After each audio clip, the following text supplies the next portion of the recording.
Speaking of the left-wing totalitarian media, another clip that you asked me to have ready and another riff you wanted to do, we might as well get it out of the way, especially since the chat room has already said, I think one of your biggest fans is Severe Cruise Conservative, who says, John Campbell, please inject Todd right into my veins, please. With that said, here is Chuck Todd. I want to read you guys a letter to the editor that we found in the Lexington Herald Leader. It was a fascinating attempt at trying to explain why some people support President Trump. Here's what he says. Why do good people support Trump? It's because people have been trained from childhood to believe in fairy tales. This set their minds up to accept things that make them feel good. The more fairy tales and lies he tells, the better they feel. Show me a person who believes in Noah's Ark, and I will show you a Trump voter.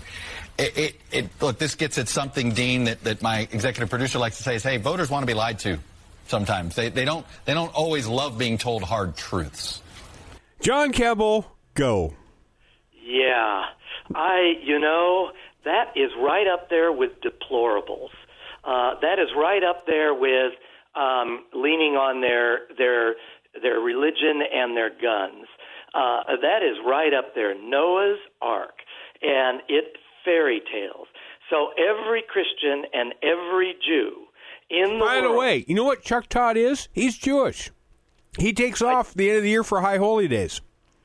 He's Jewish. Really? So yes. He's not just I don't know. I have no idea how deeply he holds that strain, but he is Jewish. Fairy tale, unbelievable. I mean, I am amazed this actually didn't get way more coverage. Well, I guess I shouldn't be amazed, but I don't know how much of the conservative world talked about this, or if they just reject him as something not worth talking to or talking about at all. I don't know. But basically that is what he said. And I think there are two things I take from this. One is the continued reinforcement of the coastal elite lefties and how much they disdain everybody who was at the football game last night. I think we'll get to that, I know, soon, too. But how much they disdain the middle of the country, how much they dislike people who believe in the Second Amendment, people who attend religious services on a regular basis, people probably who listen to country music, people who drive pickup trucks, people who work with their hands for a living, people who homeschool their kids. I could go on and on and on. But it's just another indication of how deeply held their dislike for those people is, and obviously how much they feel that they must be disenfranchised. I mean, I think that's the message that the left is getting to, is these people are not rational, right? Right. They believe in fairy tales. They like being lied to. They're deplorable human beings, and who cling to their guns and their fairy tales. I think we can call them that. Religion just replace fairy tales with that from now on. And that these are people that cannot be trusted. They're like animals. They need to be put in a pen and told what to do, because if you let the animals run the zoo doesn't go well, and these people are animals. I mean, it's just amazing. But the other thing it shows with our friend Chuck Todd is where this guy is. And in one of Hugh's interviews with him last week, he said, it's just, when I listen to these interviews, I just want to break things. But I'm in my car, and I'm a car guy, and I don't want to break anything in my car, so I don't. I restrain myself. But he said... How very Trumpian of you to restrain yourself. You say that again? How very Trumpian of you to restrain yourself. Yes, it is indeed. Anyway, he said, from my perch, looking at these things, blah, blah, blah. Like, here I am on this perch, and I see all these things because I'm an unbiased observer, and I observe this, and what a whole load of crap. Absolute, complete, total crap. I mean, I actually have way more respect for Rachel Maddow than I do for Chuck Todd. You know why? Rachel Maddow doesn't pretend to be impartial. She doesn't pretend to be on this show that analyzes things and so forth. She doesn't pretend that way at all. It's very clear what she is. It's very clear who she is. And if you like it, you can watch it. And if you don't, you can watch it too, or you cannot. But you know what she is. Chuck Todd is a liar, and he is a fraud, and that's what that interview to me absolutely puts out. The fact that that's, of all the letters in the world, that's the one he pulls out that he finds of interest. And you know, that's why if I could feed Hugh questions for the next time Chuck Todd came on, which would be the last time Chuck Todd would come on, but would go through the litany of things that Democrats have said to what Democratic elected officials have said to the voters, and people still vote Democrat. You know, I mean, obviously the most obvious, if you like your health plan, you can keep it. But there's a whole bunch of other litany of things like that, and the people that Obama lied to, many of them continue to vote for him, and they continue to vote for other Democrats who lie to them. Do Democratic voters enjoy being lied to? Is that the way the Democrats operate, et cetera, et cetera? Well, and by the way, Mr. Chuck Todd, have you covered the CNN of the Covington boys, their settlement in their lawsuit? Have you covered that at all? Any coverage on that? Any coverage? And by the way, how have you determined that Hunter Biden and Joe Biden did nothing wrong? Where were the discussions on your Sunday show about that? I mean, I could go on and on and on, but the fact is, no one should be asking Chuck Todd's opinion on politics. People should be challenging Chuck Todd and challenging the way he pretends to be a news person when he is in fact nothing but a leftist, totalitarian, elitist tool. And that is all he is. How's that? Can I give you a little inside baseball about what's going on over at MSNBC that you may or may not even be aware? I may not, but how are the Tribbles doing?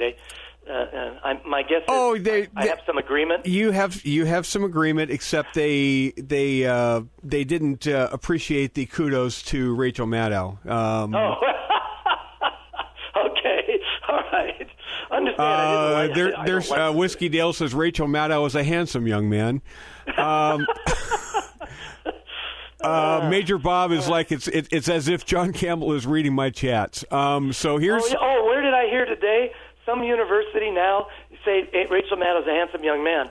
Some university or something today, you can no longer say male and female genitalia.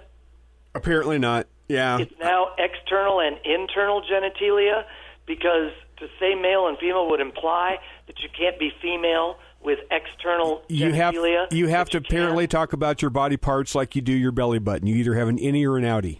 Correct. Exactly. Good point. Good point. Good point. That's an excellent comparison. See, that's why they pay me the big bucks, John. Tell me what's going on with MSNBC. So MSNBC is having a little ratings issue, and they are apparently about ready to pull the trigger on a lineup shift. Chuck Todd's Meet the Press Sunday edition on the big network leads week in and week out because he is still perceived to be the most neutral of the ones that are out there. Believe it or not, Meet the Press on NBC is still the highest rated Sunday show.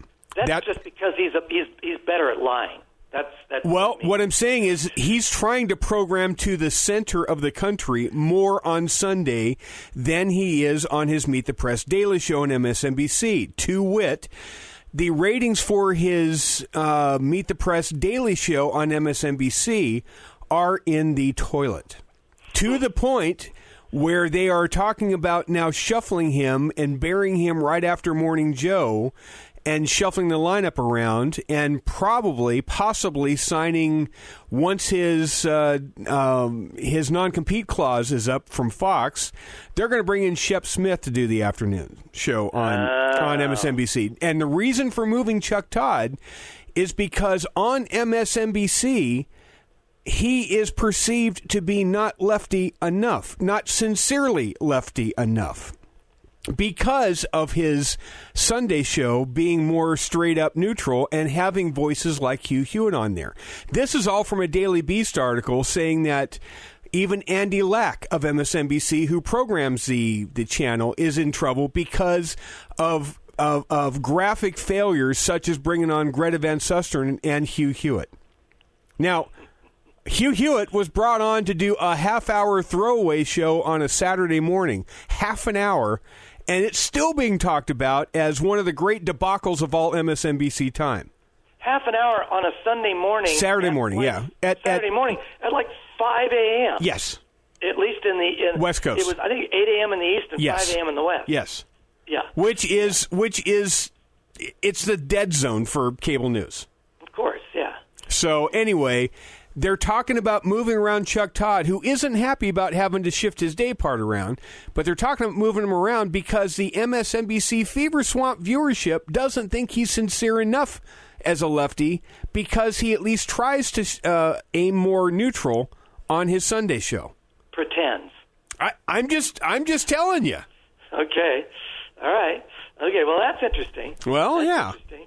And by the way, I have CNN on for the first time. I've owned this house for 2 years. First time CNN has ever been on in this house. Well, Bernie's top-tier organizer in Iowa is defending Stalin's gulags because they weren't as bad as the CIA made them out to be, and they at least had conjugal visits there, and it broke people of their privilege by making them break effing rocks.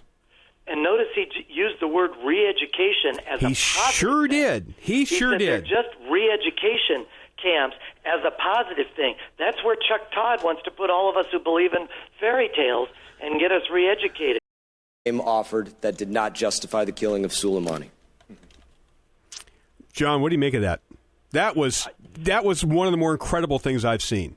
Yeah, it's brilliant. It's absolutely brilliant. It's just brilliant. A really good way to do it because it's a question to which there is only one answer. There is only one answer, and that answer is every name on there, any name on there justifies the killing of Soleimani. So unless, I'm sure you could ask someone who would say something like, well, we don't know. He didn't directly kill these people. They were really killed by George W. Bush or whatever. That's probably what Chuck Todd would say. Well, naturally, you take a really powerful moment and turn it into hating Chuck Todd. How's that to end with that, huh? Well, that's pretty impressive.